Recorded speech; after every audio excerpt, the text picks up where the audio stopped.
నిన్న నేను పండ్ల మార్కెట్కు పోయినుల్లా అయ్యో కిలో కొన్నా. ఎండాకాలం వెళ్ళిపోయింది కదా, మళ్ళా దొరుకుతాయో దొరకవో అని మామిడి పండ్ల కొరకు తిరిగిన. ఇక తిరగంగా ఓ కాడ కానొచ్చినాయి. కిలో 120 రూపాయలు చెప్పిండు. అమ్మో, కిలోకు 120 అనకుర్రి. గీ ఒక్క మామిడి పండుకు ఎంత పెట్టిర్రో తెలిస్తే కిలోకు 120 తక్కువే అంటారు మళ్ళా.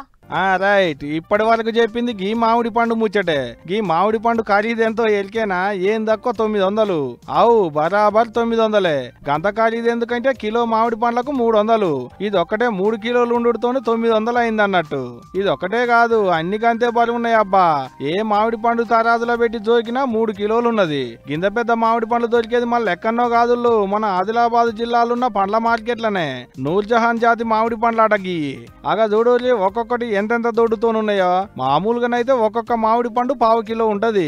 ఇంకొద్దిగా ఊరితే అర్ధ కిలోకు జర అటో ఇటో ఉంటది. అటువంటిది ఒక్కొక్కటి 3 కిలోలకు మీదనే ఉండేటాళ్లకు ఖరీదు ఎక్కువైనా ఏం లేదని ఎగబడి కొంటున్నారు పబ్లిక్. ఇటువంటి మామిడి పండ్లు మామూలుగానైతే మధ్యప్రదేశ్ రాష్ట్రంలో ఉన్న అలీరాజ్పూర్ లో పండిస్తారు ఎక్కువ.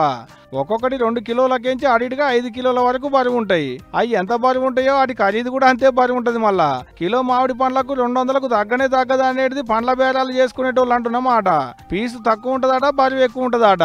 అందుకనే గంత ఖరీదు కావచ్చు. మరి ఈ మామిడి పండ్లను మధ్యప్రదేశ్ కించే పట్టుకొచ్చినట్టున్నారు కావచ్చు. అయితే అందుకనే గంత బరువు ఉన్న పండ్లు దొరికేటాళ్లకు జర ఖరీదు ఎక్కువైనా ఏం కాదని ఎగబడి కొంటున్నారు ఆదిలాబాద్ పబ్లిక్.